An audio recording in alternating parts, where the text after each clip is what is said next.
Hey Legacy fam, it is Chaz.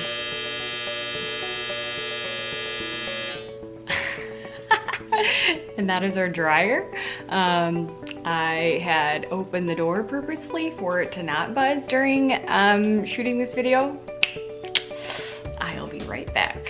All right, now that that's taken care of, welcome back, Legacy Crew. It is Chaz coming at you today for a video. If you are new to our channel, thank you so much for watching. Don't forget to hit that subscribe button and that notification bell to not miss a video when we upload. And if you have subscribed to our channel, thank you again for watching. So today's video, I actually wanted to share about a topic that I really haven't shared with, a lot of people, or I really have not, gone public, if you want to say, but I really felt that God is, leading me to a place of freedom and purpose. So let's talk about sexual abuse and sexual assault. So I'm actually going to read from my phone because I don't want to get this wrong, this name wrong.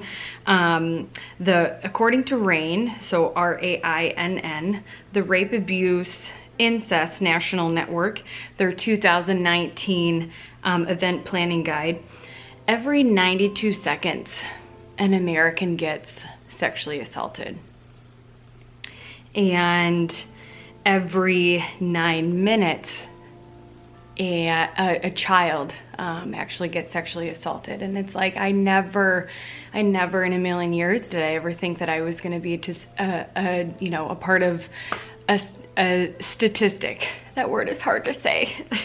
And I'm sure that you're thinking like, wow, Chaz, like, I never would have thought, like, you just, you're always so bubbly and happy or whatever. And it's like, you guys, like, you just never know, what happens to, the people that were around, whether we're strangers or friends, family, whatever. So this is actually my first time, if you want to say, like, going public, sharing my story. So sit back and thank you for journeying with me today. So to give you guys a little bit of, background information about me, and just to kind of set the stage, back in January of 2008, sounds like a long time ago, but it just seems like yesterday. I actually had surrendered my life to the Lord.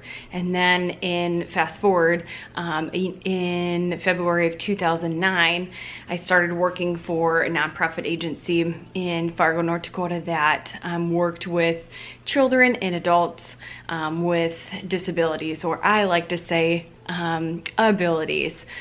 And so this was like, my first job actually working with this population. And I actually, picked up a shift I picked up a shift for a coworker actually, and working with a gentleman. He was his name was Steve, and for his, just for privacy reasons, his real name is not Steve, but I'm just calling him Steve in this video. He was a gentleman at the time. He was in his early 20s, and he specifically has a developmental disability, and he specifically struggled with, like, if you want to say, his sex drive.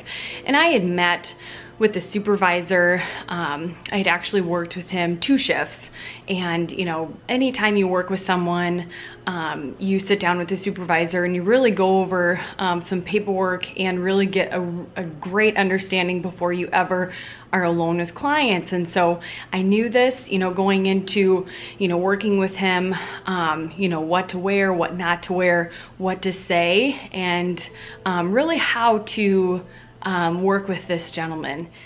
So on May 23rd, 2009, that was actually my second shift working with Steve. He lived in a 2-bed, 1-bath apartment, and really nice, a really nice apartment in South Fargo. And actually during that shift, because the apartment only has 1 bathroom, obviously, you know, Steve uses it and I use it too, or staff, whatever. And the bathroom door, or the bathroom lock, was actually broke. And because he uses it, like, he would know that. He understands that, and he actually barged in a couple times during my shift, and, you know, with me verbally like saying, hey Steve, you know, make sure that you stay out in the living room while I go to the bathroom. You know, that worked a couple times until it didn't.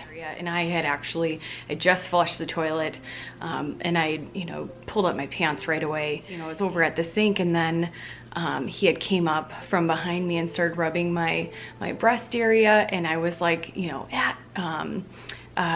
Steve, no, you know, and I, you know, was actually able to break away from him and went out to the living room. And you guys, like, when you're in crisis mode, like, everything that you know, or have been, you know, taught or whatever, it just, you know, flies out the window, because he actually had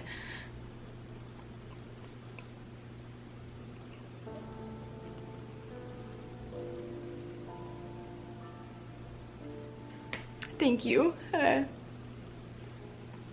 Be patient with me. We're gonna get through this. So he had actually gotten me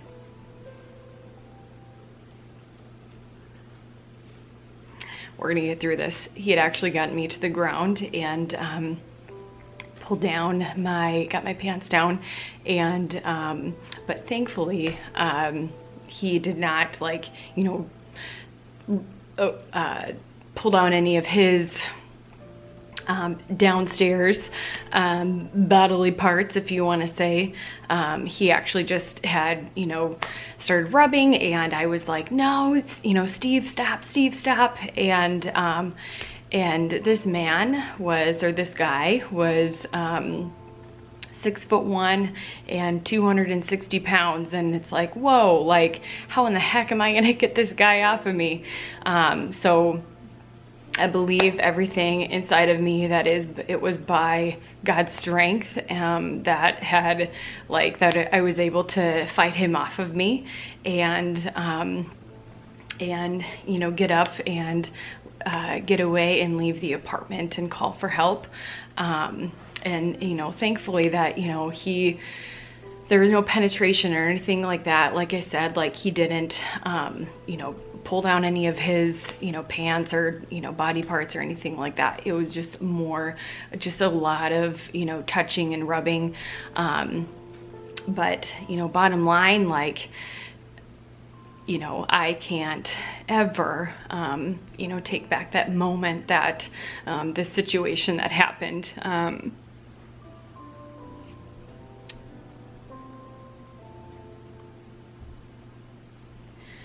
That seemed to last, you know, even though that it lasted only like 8 minutes, it seemed to last for like 8 hours, you know. So I, you know, I just remember being numb for like 2 weeks, just not really knowing, like, how should I feel? How should I act? Like, you know, I just can't believe that this happened. And I just remember, like, at the time I was helping out with youth group, and, you know, people that know me, like, I'm generally like a very, you know, bubbly person, and, you know, I kind of wear my heart on my sleeve kind of a person. And so, like, when I'm, you know, reserved and when I'm quiet to myself, you know, people start asking questions. And so, you know, people were like, hey Chaz, you know, you doing okay? And just because I still wanted to, you know, continue my life and, you know, what I was doing and what I was involved in and whatnot. And so, you know, I just, you know, I didn't really know how to communicate at the time of, you know, what happened to me. But I'm just grateful for friends, family, pastors that, you know, surrounded me in love and prayer. And I really thought, you guys, like, oh, you know, like, God and me, like, we got this, you know, kind of a thing, until really some situations started to come up and creep up. I remember one time, you know, my brother my oldest brother came up from behind me and, you know, scared me, and I just flew off the handle and I went off on him. And you know, growing up, that was just, you know, an older brother thing. Like, he always did that, but for whatever reason, that moment, like, that just set off something in me. And then another time, I was playing ultimate frisbee actually in the park in Minneapolis, just with some friends, and I remember a gentleman came up from behind me and had like touched my lower back or my mid back or whatever, and it's like, and I didn't say anything to him, but in you know, I just felt something inside of me like rise up of just like rage and anger, and like, why would you do that, you know, kind of a thing. And it's like, I don't know, I just felt that, like, what is going on? I just got jumpy, if you want to say it. Kind of fast forward a little bit, and in 2012, I actually started in Minneapolis. I was going to an inner city church, and I was going through a class at the time, and you know, one of the executive pastors had told me that, you know, after I kind of shared with her what had happened about, you know, this whole sexual assault situation with Steve, you know, she had said, like, hey Chaz, like, you know, we specifically have a curriculum that, you know, if you're ever ready, like, you can sit down with pastor and she'll walk with you through this curriculum that specifically is for victims of sexual assault. And so, and at the time, like, I just kind of, again, like, brushed it off, and you know, people had asked me, like, you know, you think you should go to counseling and whatever, and it was the spring of 2013 that I realized that, you know what, it is time. Like, it is time for me to seek help after these, you know, situations came up that I had just, you know, mentioned, that it's like, okay, you know what, like, I'm not okay, you know, like, I don't feel okay. I don't know what kind of help that I need, whatever, but it's like, it's time for me to, you know, really maybe explore this whole curriculum thing. And so I went to my pastor, my lead pastor, who was she was a female, and I set an appointment with her, and we started this curriculum, and I actually have it, the originals of this curriculum, and it's called Committed to Freedom. And I'm not for sure if you know, still to this day, like, if you can find it or buy it or whatever, but when I actually Googled it recently, I had saw that it was on a Teen Challenge website, and so anyway, I sat with her, and I just remember thinking, like, in my first meeting, and just sharing, like, Pastor, I don't know what questions or answers that I have, but I just know that that it's time. Like, it is time for me to just receive healing from what had happened. And that's what she did. What I loved about this curriculum is, you know, I was able to kind of walk through it myself, and then there were points within this curriculum that it said, stop, you know, meet with your pastor or whatever. And so where we would go over, you know, assignments or whatever, or just different questions that, you know, to talk about. And one of the things that I also needed to do that was a part of this curriculum was read a book, and it's called On the Threshold of Hope. And I can't remember the author right off the top of my head, but I will put the book in the description, and it's actually from 1999.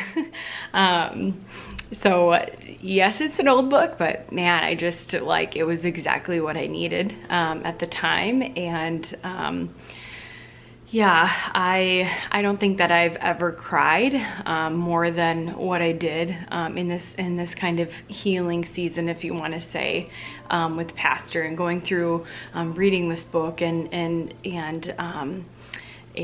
going through the curriculum and just meeting with Pastor. Like, I just cried, and I cried a lot, and that needed to happen.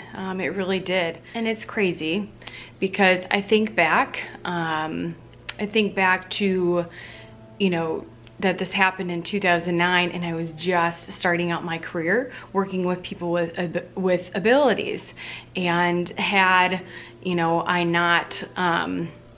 had I let the situation derail me from, you know, the next 10 years, because you guys, like, I just spent the last 10 years working with people with abilities.